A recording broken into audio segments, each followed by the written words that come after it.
This episode is brought to you by Audi. The road is calling.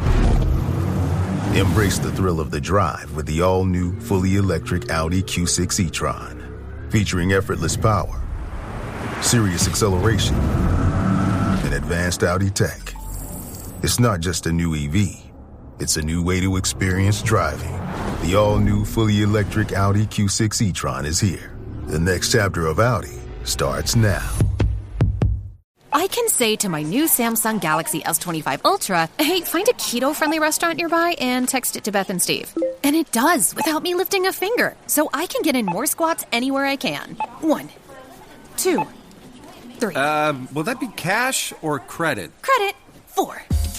Galaxy S25 Ultra, the AI companion that does the heavy lifting so you can do you. Get yours at Samsung.com. Compatible with select apps. Requires Google Gemini account. Results may vary based on input. Check responses for accuracy. Hey, Fidelity. How can I remember to invest every month? With the Fidelity app, you can choose a schedule and set up recurring investments in stocks and ETFs. Oh, that sounds easier than I thought.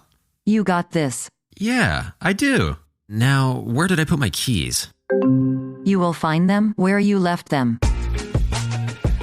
Investing involves risk, including risk of loss. Fidelity Brokerage Services, LLC, member NYSE, SIPC. Before we start the show, we want to let you know about our 2021 listener survey. This is where you can let us know your feedback and your thoughts about the show so that way we can make it better for you. And as a bonus, and I thank you for taking the survey, we are giving away a $50 gift card. One lucky winner will be drawn, so all you have to do is take the survey and leave us your email address. Thank you so much for your support, and to take the survey, go to rotoscopers.com/2021survey. This episode is brought to you by Shop Disney. They have everything you can imagine, from toys to clothing to action figures to movies to CDs. It is your one-stop shop. And especially with Halloween just around the corner, they have the most beautiful Halloween costumes for kids and adults. Also, you get free shipping with orders of $75 or more. Just use the code SHIPMAGIC. Be sure to go to rotoscopers.com/shopdisney. Now, on to the show. You're listening to the Animation Addicts Podcast, episode 223, the best Disney villain songs ranked.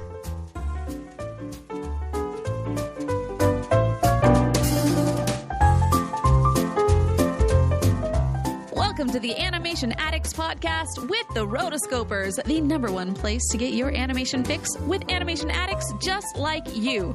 Each episode, we dive into the wonderful world of animation featuring Disney, DreamWorks, Pixar, and everything in between.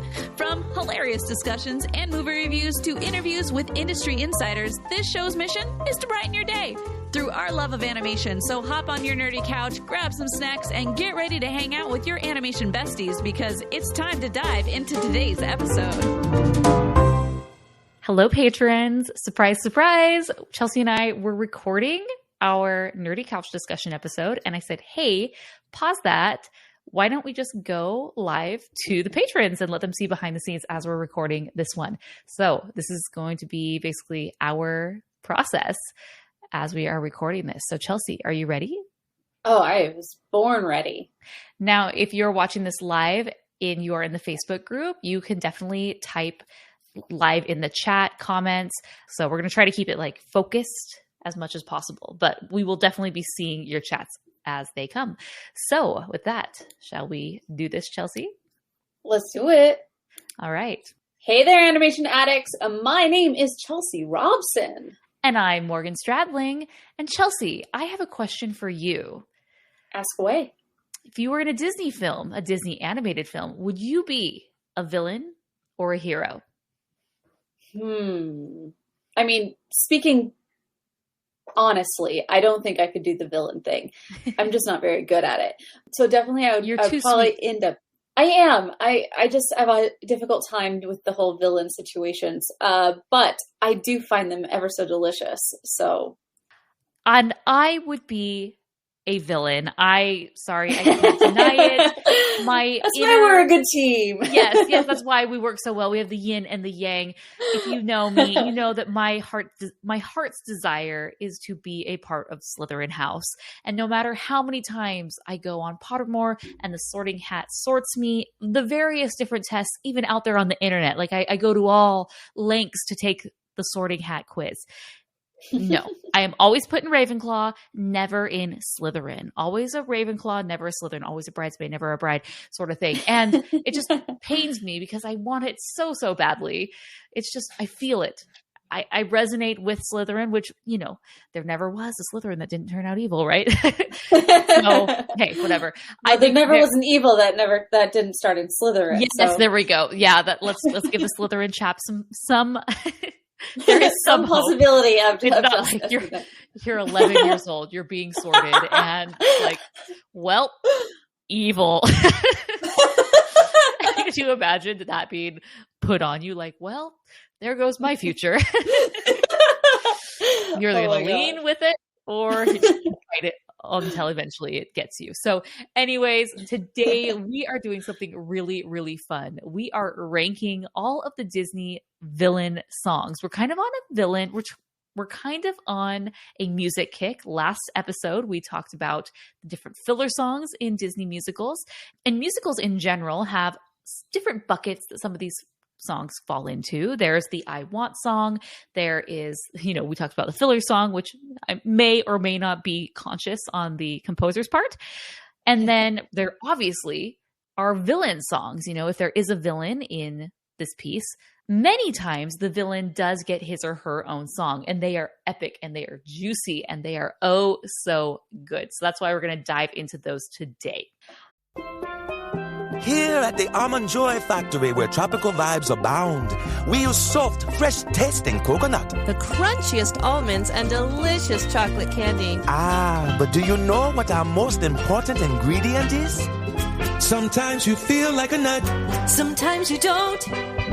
Almond Joy's got nuts and something even way better than that. Yes, Almond Joy is made with almonds and joy.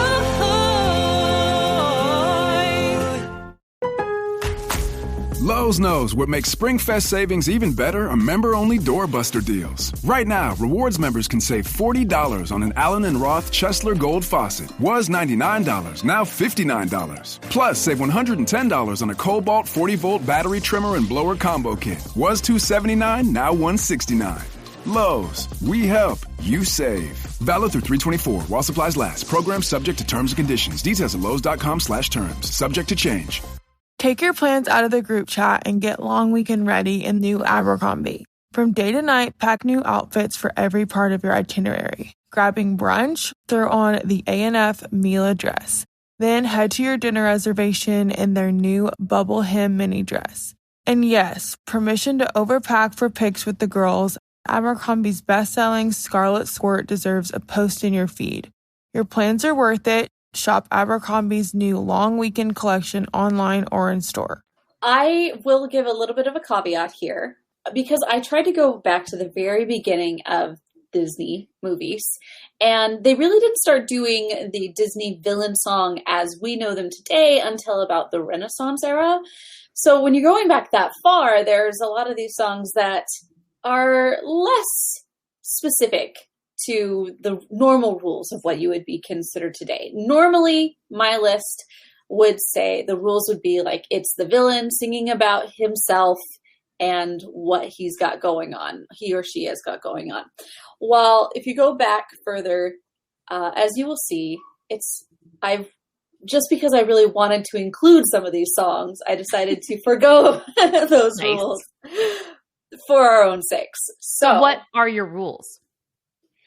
It's okay. So you're going to have to help me with this. So I think what I just decided that the rules was it needed to be about the villain, not necessarily sung by them, but also could be about the villain's crew or the villain's group. The gang, the posse, the henchmen. Yeah. The bad guys.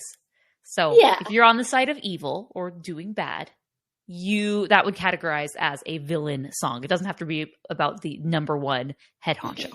Correct. But that really only applies to the first song on my list.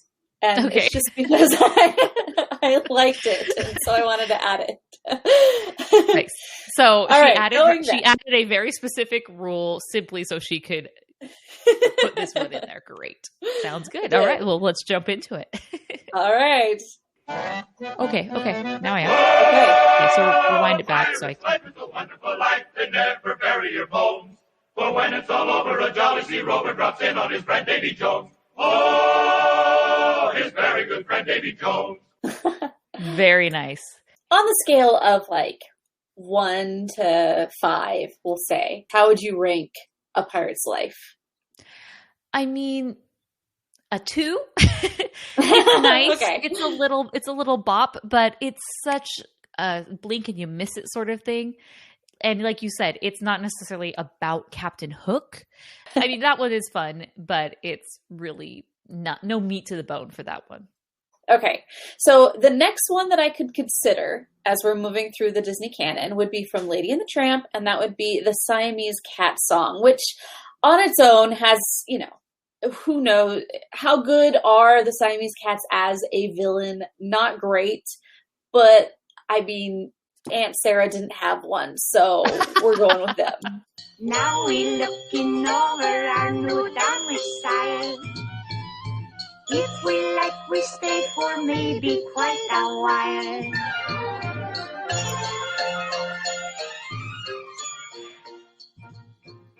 I think one of the things that make this song so great, number one, it's sang by Brenda Lee, who is iconic, and she's wonderful. But one part that really doesn't capture when you're listening to this is the visual component of this song. Just how in sync everything is, the cats with their tails and their heads bobbing back and forth to the beat. And some of the different visual gags that appear, with the fish, they're chasing that. They're just really rascals. And I like it. Again, it's one that I always enjoyed growing up when I'd watch this movie. It was just, I thought they were just so frustratingly great. They're just so naughty, if you will.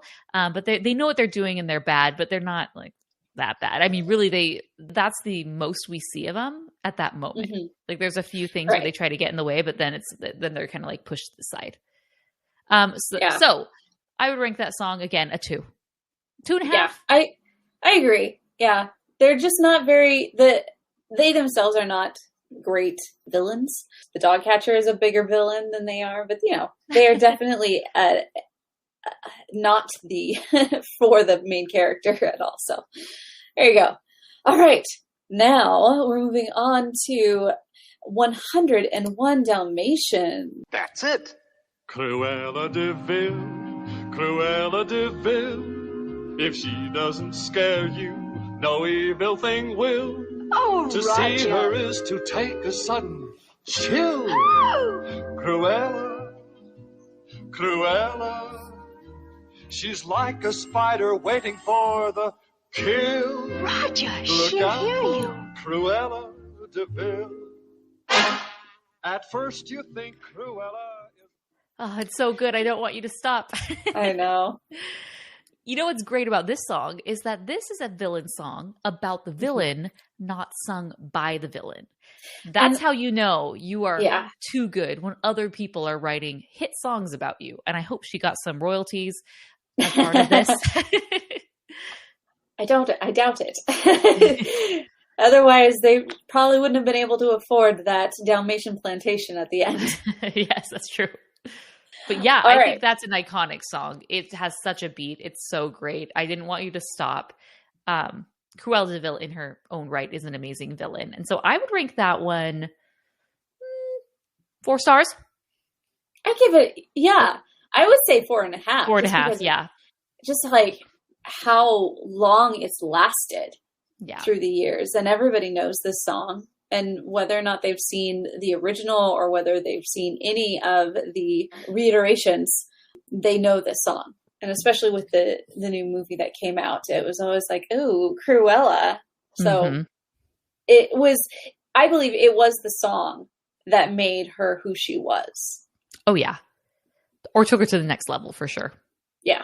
Now we're moving on to The Sword and the Stone, which is one that I think most people would forget. You wither a flower.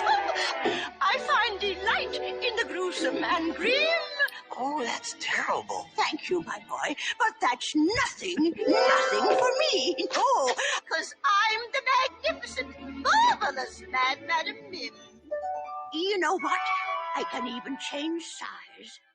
So Madam Mim. First off, as a villain in her own right, I think she's quite good. Yes. She's over the top, fun, and quite the charmer when compared to Merlin, and like quite the back and forth that they are able to have. So I love Madam Mim. And then the song, she does a great job too. Yeah, the song, you're able to get a little bit more about her, who she is. Obviously with her name, Madam Mim, she's leaning into the fact that she's crazy.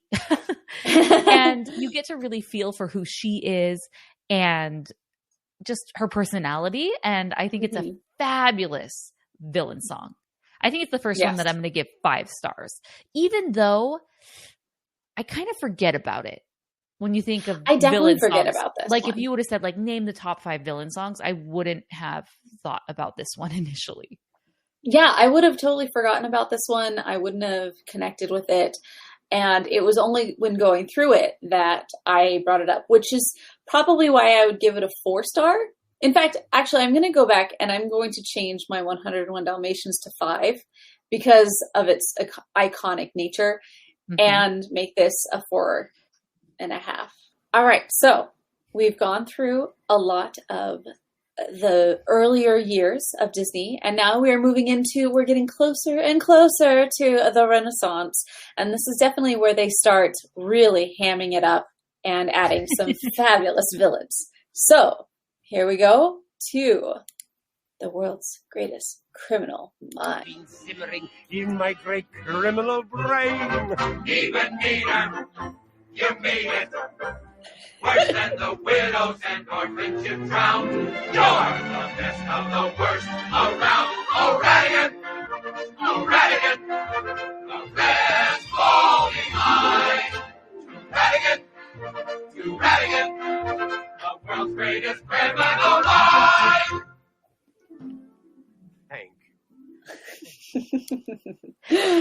Man, that one is so good. It's 5 minutes long, and I didn't want you to stop. And it's such an epic song. There's so many good parts. He has that opening monologue that is leading us into the song. He's talking about his plan. He's talking about what he's going to do and what ultimately this is going to do for him.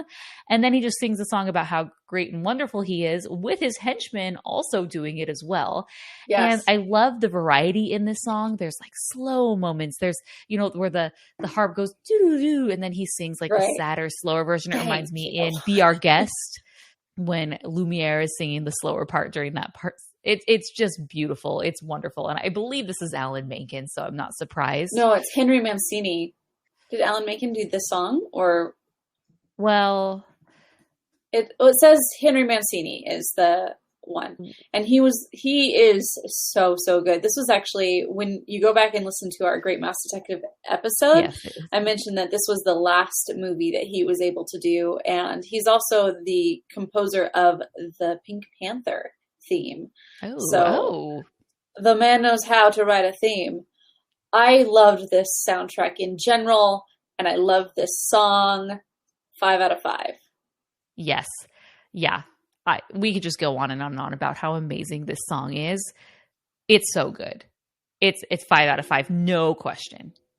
I didn't realize that this one wasn't his villain song, but I do want to throw it in there just because I love it so much. Okay.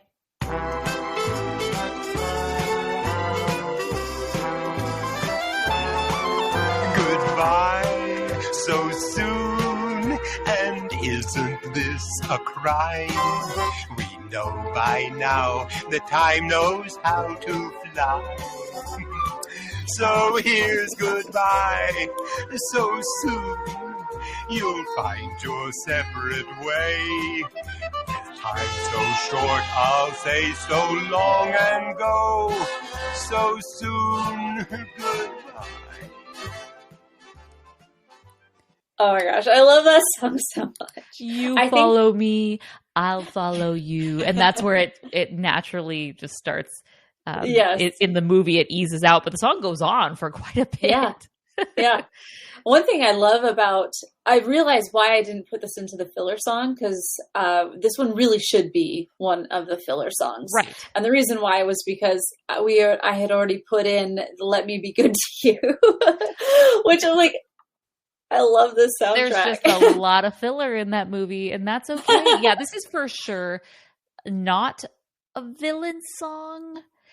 I guess it could be, but it's definitely more of a filler song. If you removed this from the entire movie, nothing changes. Oh, but it's just so sad. Okay, now we're moving on. This one is not entirely a villain, but it's as close as you're going to get to a villain song in this next film, which is from Oliver and Company. Sometimes it's too much for even me. But when all the world says yes, then who am I to say no? Don't ask a buck to strut like a showgirl. No, girl, you need a pro. Not a flea or a flaw. Take a peek at that paw. Perfection becomes meanness. Oh, goodness. Obet. Yeah, okay. As a villain song, she is not the villain, but she is definitely like an antagonist. She's an antagonist in the picture. If you're looking, I think Cleese or something like, what was the villain of this movie? It's been a long time. And this is actually a movie we've never done. The dude with the Dobermans. Yeah. Yes. Which I love the Dobermans. I love me my Dobermans. Fabulous. But I'm surprised, Chelsea, you've never gotten another Doberman after Princess. You keep getting these other dogs, which are not a Doberman. And I know I love them and you love them, but I'm always disappointed. I know. I love Dobermans so much. And eventually I will get another one. And as I say that, my dog is over there just like snoring. So she's like, what's up? Okay. So I am, as a villain song, because it's not technically a villain and because it's not technically, if you're looking at technicalities, you're probably going to be, it probably knocks it down to about a 3 as a villain song. But as a song in general, this is one of my favorite songs. It's a 5 as a song in my book. Georgette is fabulous. Let's just put it that way. She is fabulous. And this is a villain song. It teaches you and tells you about who this person is, what to expect, what she's all about. And lo and behold, she's, like most villains, all about her. And just the animation of this, and she's such a diva, and she's so pompous. It's great. It's fun. It's kind of filler, but it's perfect. So perfect isn't easy. So for that reason, I think 3.5 stars. Okay. Alrighty. Moving on to the next one. We're moving on in the Renaissance years, people. This one needs no introduction. Poor unfortunate souls in pain, in need. This one longing to be thinner, that one wants to get the girl, and do I help them? Yes, indeed. Those poor unfortunate souls, so sad, so true. They come flocking to my cauldron, crying, "Spill just to please," and I help them. Yes, I do. Now it's happened once or twice. Someone couldn't pay the price. We Perfection. love this song. Just mic drop. It's so good. It's so perfect. It's critical to the plot. Yes. It is one of the inciting moments where Ariel turns into a human. And it just does it. It's because it's Howard Ashman. He's going to come up in quite a few of these next few ones. But Howard Ashman, he's so good, and he left us way, way, way too soon because he understood the villain and how to write for them and how to make it just so delectable and good. So 5 stars, like Ursula's song is it. Yes, it is. All right, moving on. No one's slick as Gaston, no one's quick as Gaston, no one's next as incredibly thick as Gaston, for there's no man in town half as manly. Perfect, a pure paragon. You can ask any Tom, Dick, or Stanley, and they'll tell you whose team they prefer to be on. No one's big like Gaston, or king big like Gaston. No one's got a swell cleft in his chin like Gaston. Where's a specimen yet? Beautiful. It's another masterpiece by Howard Ashman. And what we see during this song is Gaston is really down in his dumps. He's just in the pits, and he's so bummed out at the very beginning. And LeFou is the one who kind of leads us into this song. You know, they start with the monologuing, they're talking, and well, it's not monologuing, but we start with their dialogue, and it leads into LeFou singing, and it leads into ultimately everybody singing. Gaston just can't help himself when he's reminded about how great he is. He just takes over, and then everyone in the pub just joins in, and it's just it ends in this epic musical number that's so good, and it makes you realize, yeah, this is Gaston. Everyone loves him. Everyone's obsessed with him. He doesn't even have to try. We learned so much about him. I mean, at this point, he's already pretty well developed, but we just learn even more why he's so good. Yes, I agree. I do think it's interesting because this song, it doesn't necessarily show what his goal is in the end. It more just pads his ego and builds up who he is. But sometimes isn't that the goal of some villains? Maybe. It's all about them. I mean, he wants Belle, but he only wants Belle because she's the most beautiful. For the image. Flower. Yeah, it's an image thing for him. And so I think even though that isn't expressed here, it's building on that. So how would you compare this song, Gaston, to the mob song, Kill the Beast? Yeah, that's definitely another villain song. This one leads more to, ultimately our climax and what's going to happen. This is kind of like part 2. Here we're learning all about him and why he thinks he's so great and jovial and just the greatest specimen ever on earth. And then things get real in the mob song. And you can see, because of all the things that he's able to do in the initial Gaston song, what he's able to do and how he's able to incite a mob to do his bidding. Mm-hmm. How easily they are led. Mm-hmm, mm-hmm. Oh, okay. He is a leader. Well, he does a good job with that. Okay, so we're moving on to Aladdin. But the problem is Jafar never really has a full-out villain song. He gets a reprise, which I feel like was one of the biggest sad days of just him as a villain. The fact that he doesn't get a full-out villain song.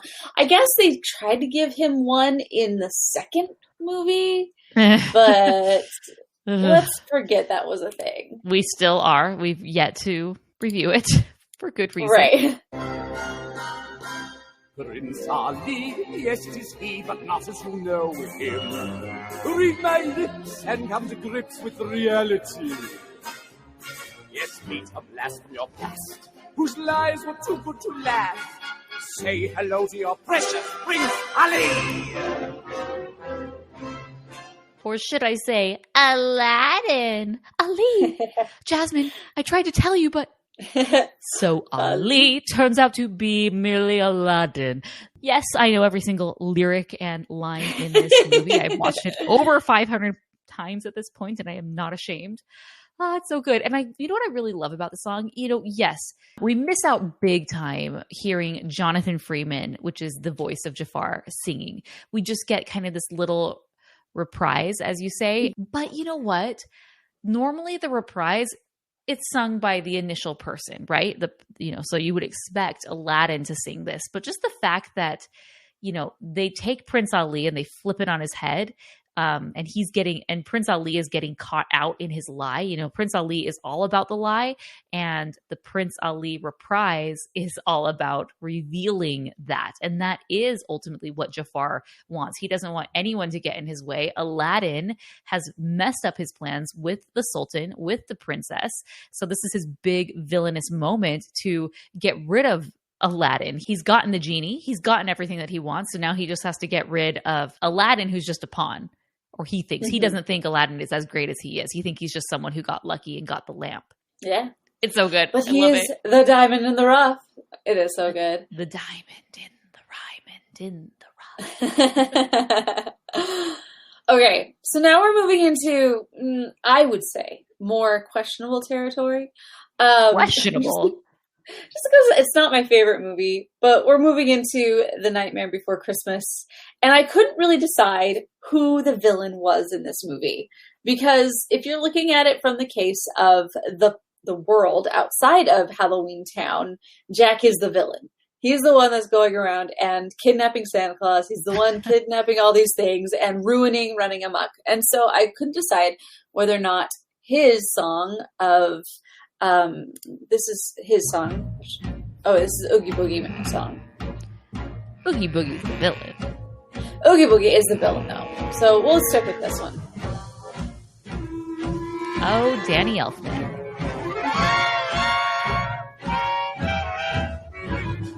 Well. What have we here? Santa Claus, huh? Ooh, I'm really scared. So you're the one everybody's talking about. You're joking. I can't believe my eyes. You're joking me. You gotta be. This can't be the right guy. He's ancient. He's ugly. I don't know which is worse. I might just split a seam now if I don't die laughing first. Mr. Oogie Boogie said. So first off, Oogie Boogie. Wonderful singing voice. Yeah. That is Ken Page. He's it's so good. He's incredibly talented. Now he's also been in a few other movies. The number one, other than this one, obviously this is his biggest, animated role, is All Dogs Go to Heaven. He was King Gator. So a little tidbit for you. But he's so good here. And this is a great song. I love just the style of it, how it's sort of jazzy.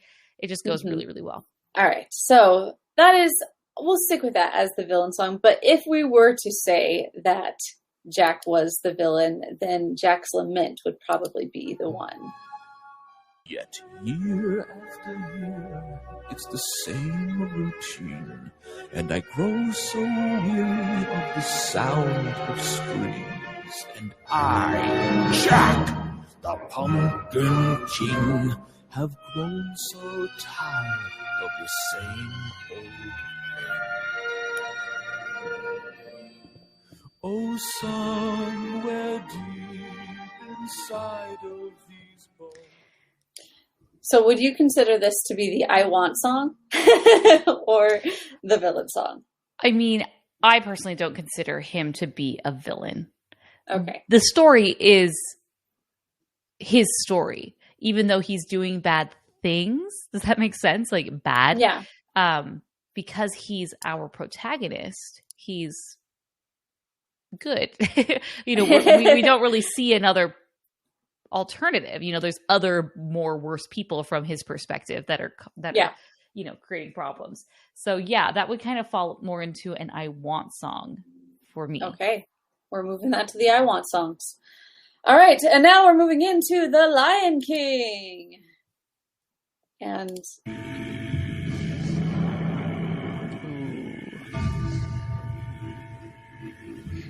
that opening is really cool. Mm-hmm. I never thought hyenas essential. They're crude and unspeakably plain.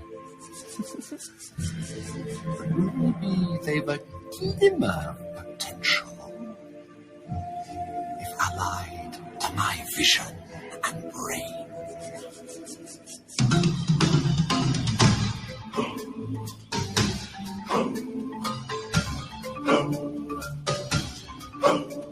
I know that your powers of retention are as wet as a warthog's backside.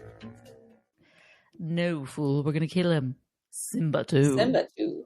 His voice acting in this is so incredibly good.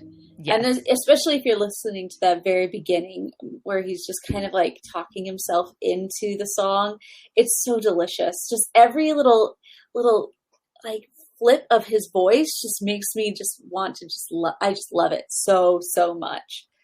Yes, so this is sung by Jeremy Irons. He's just known for so many things. You know, he's won a Tony Award and just he's done so many Shakespearean things. He's really a Shakespearean guy, you know, and a theater guy, but he's done so many other things as well. But he's truly talented. He's an expert at his craft. But one tidbit about this song, some fun trivia for you, is this song is partially him and partially the voice of Ed. Do you know who was the voice of Ed in this film? Isn't it the guy who does everything? Yes, Jim Cummings, the guy who does everything, and he's so amazing. And once you hear him, you can't unhear him. And so what happened was for the final verse, Jeremy actually blew out his vocal cords. So he had recorded, you know, the majority of the song, but for that last verse, he just couldn't do it. So they brought in Jim Cummings, and he sings the final verse. So the verse that starts, "So prepare for the coup of the century." And everything from there on is Jim Cummings, which is just crazy to me and also shows how talented Jim Cummings is. So I want you to fast forward to that last verse just to see if we can kind of tell that there is a slight change. Okay. Future is littered with prizes, and though I remain at the point that I must emphasize is where he cuts his voice. You won't get a sniff without me. So prepare for the coup of the century. Be prepared for the murder. You can hear it there. Yeah, you can hear a little Jim Cummings. He sounds like Pete. Decades of denial shape me while the king undisputed, respected, saluted, and seen for the wonder I am. You can hear it there too. Yes, my teeth and ambitions are bared. Be prepared. Yes, our teeth and ambitions are bared. Just a fun little tidbit. You can totally hear it. You can hear it. If you are listening for it and you are very attuned to Jim Cummings' voice, you're like, oh, you're great and you're talented and you're amazing. And this is so awesome that they were able to splice this together. But we know. James Marsden. Oh, Jason Marsden and Bill Farmer. All right. So, sorry. Continue, Chelsea. All right. So now this, you may not believe this, Morgan, but the next villain song is going to be coming from a Goofy movie. Sung by yes. Because if you really look at this story, the story is about Max. And Max has a goal. He has his I want to stand out and be above who Max the crowd.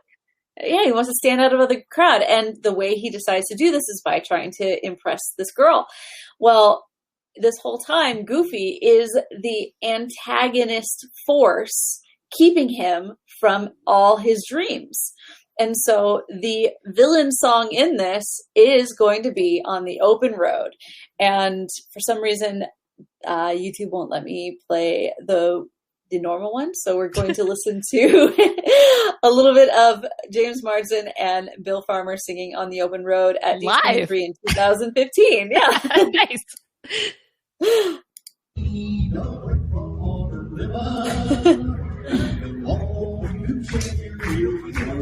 Really very odd. He's not singing his part.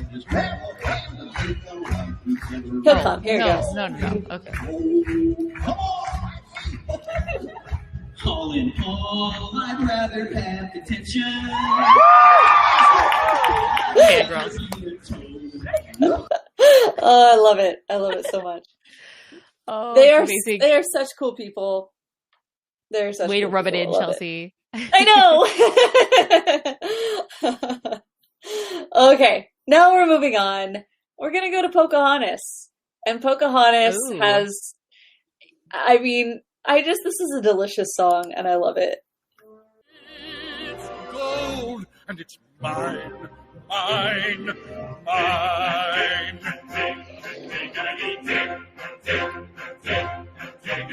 Hey, nonny, nonny, hi, nonny, nonny, oh, how I love it. Hey, nonny, nonny, hi, nonny, nonny, riches for cheap. Hey, nonny, nonny, hi, nonny, nonny, there'll be heaps of it, and I'll be on top of the heap.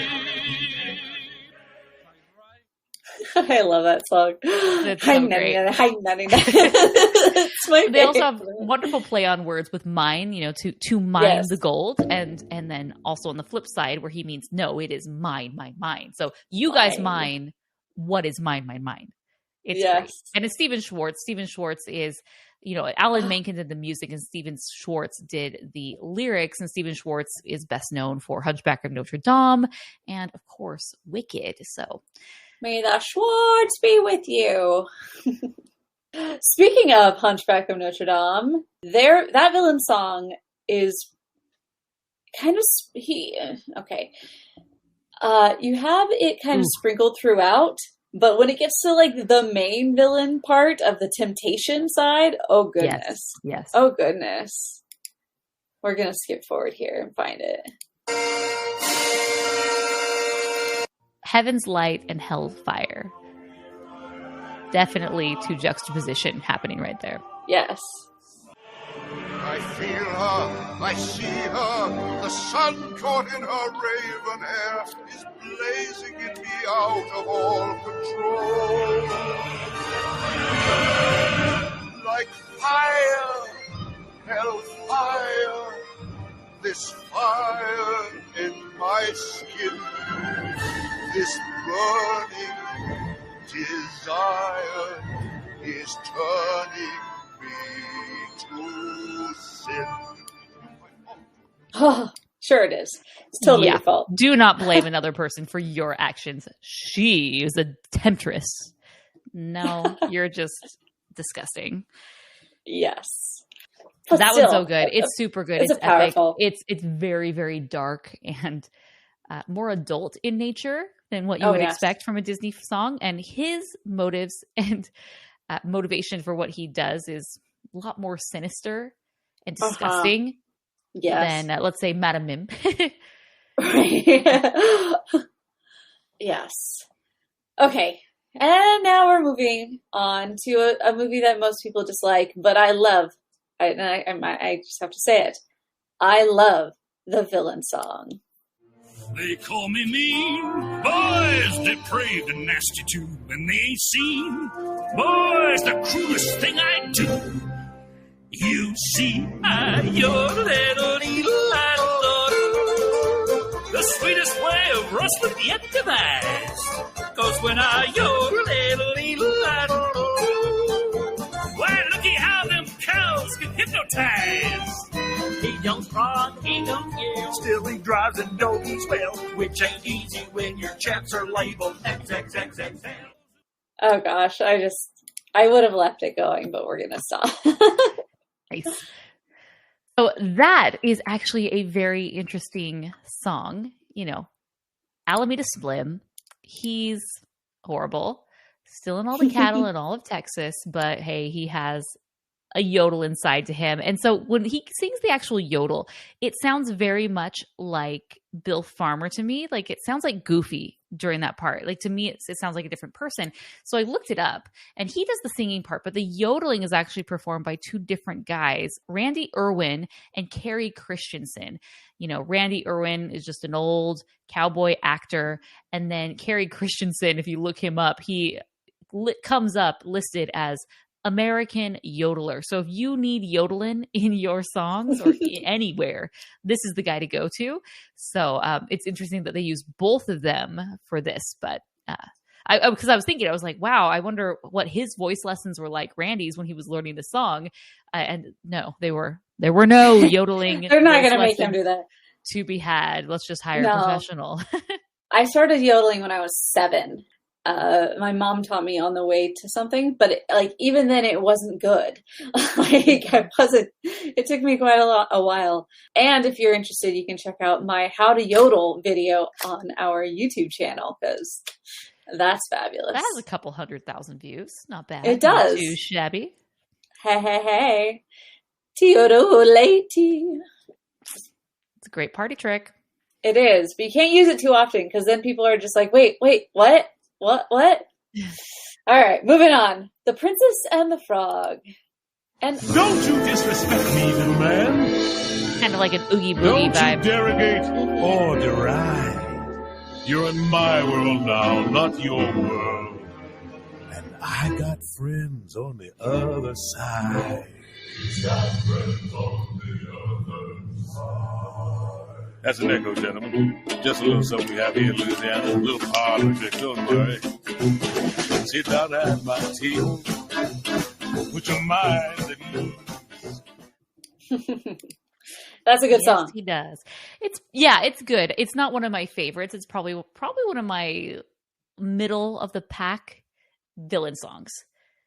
It just doesn't capture me like some of the other ones, by, Menken, Howard Ashman, Glenn Slater, all those guys. Yeah. I mean, I do love the jazziness of it all. Mm-hmm. It's fun to listen to. It's got the zing to it. It's just some parlor tricks, darling. Yes. I do love it.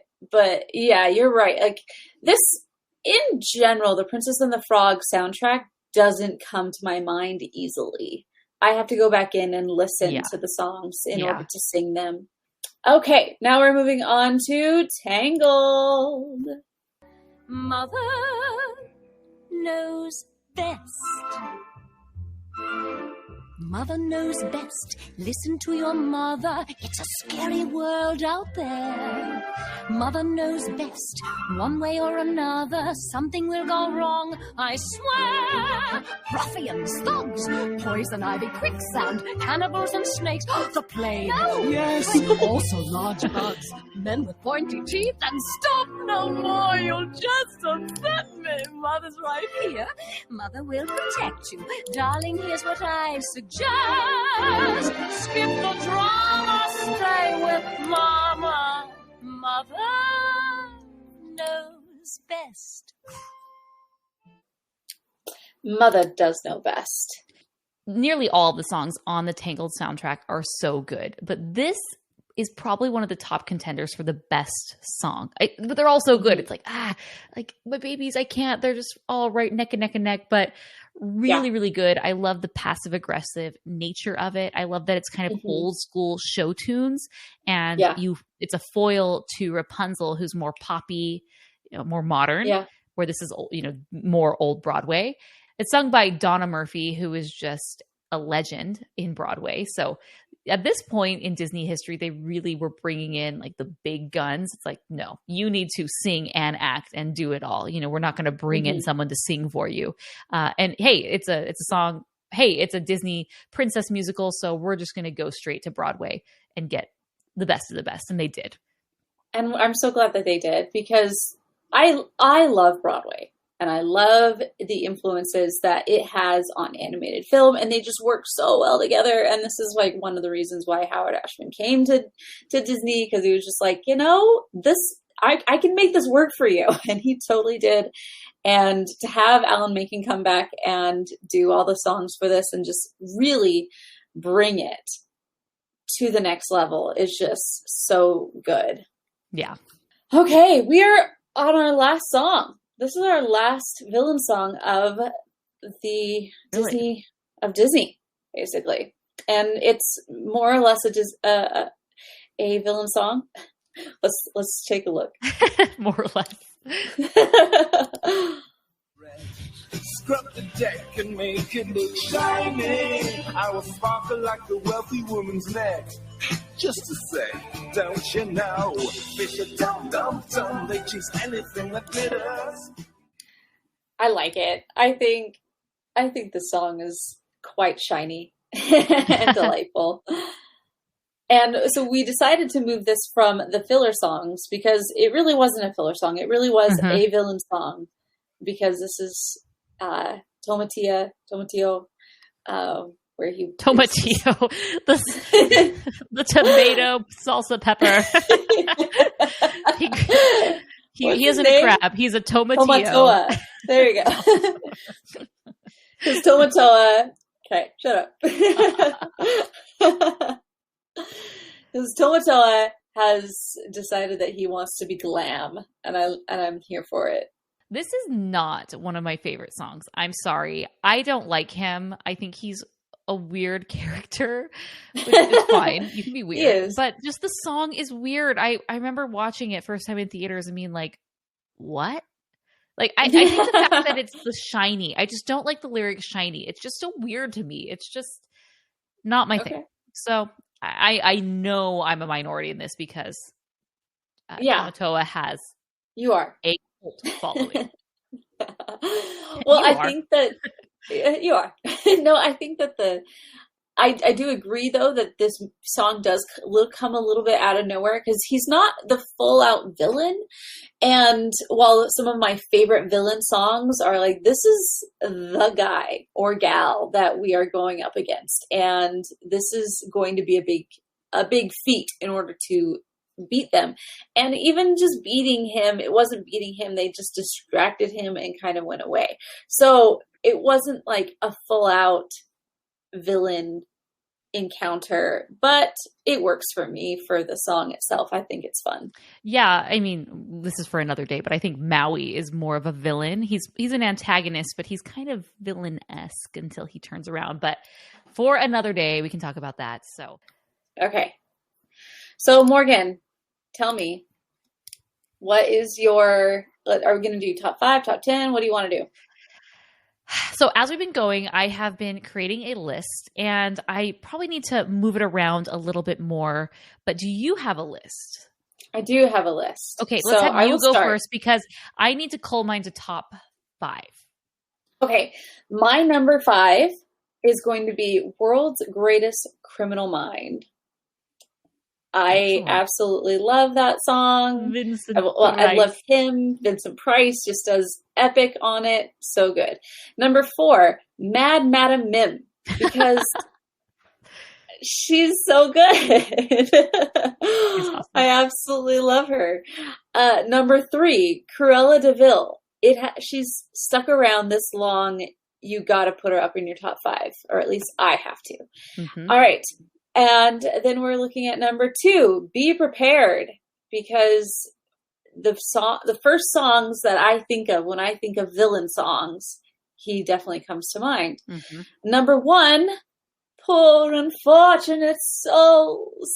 So sad. So, Ursula gets my number 1.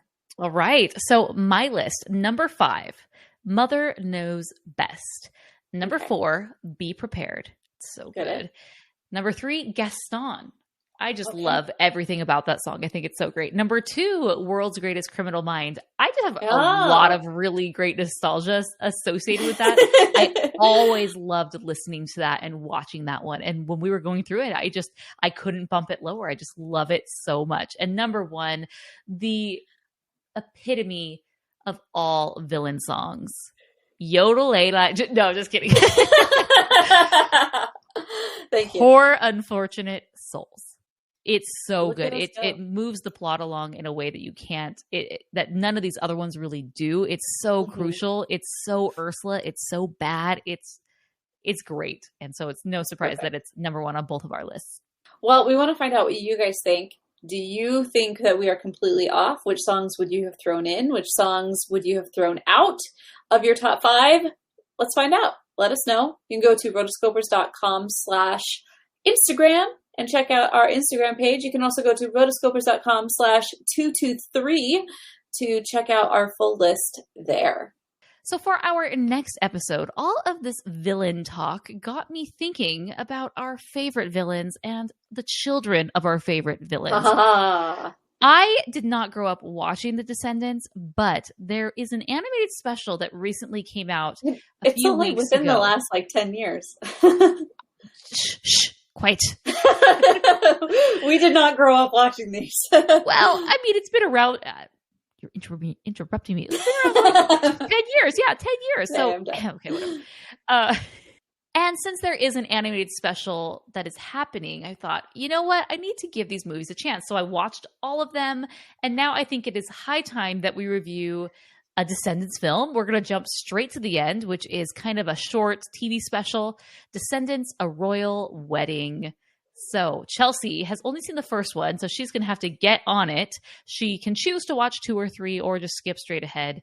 Do not pass go. Do not collect $200. Just go straight to the royal wedding. Because I have lots of thoughts about this film, and I need to talk to someone about it. So as I normally do, when that happens, I make Chelsea watch what I want her to watch, and then we talk about it. So that is going to be our next episode.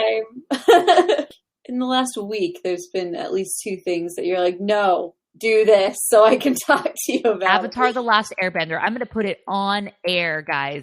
I have been telling Chelsea for years to watch Avatar: The Last Airbender. She won't do it.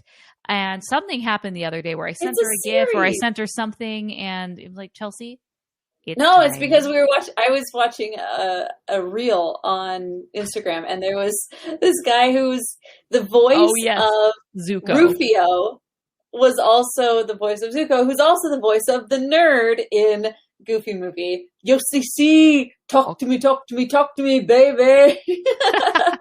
I saw a thing from him, which I thought was amazing. And I was like, what? It's the same person? So my mind was blown. So since Chelsea watched that reel, she has now been reeled in to watching Avatar: The Last Airbender. So I'm unofficially adding that to the calendar. So if you haven't seen the TV series, now is a great time to do it. It is on Netflix, so you can binge it all because they are making a live action TV series. So you need to get up on your source material, Chelsea. But before we do, we're going to be doing Descendants of Royal Wedding and having a great time at that. So that's all we have for today. Until next time, we are the Rotoscopers.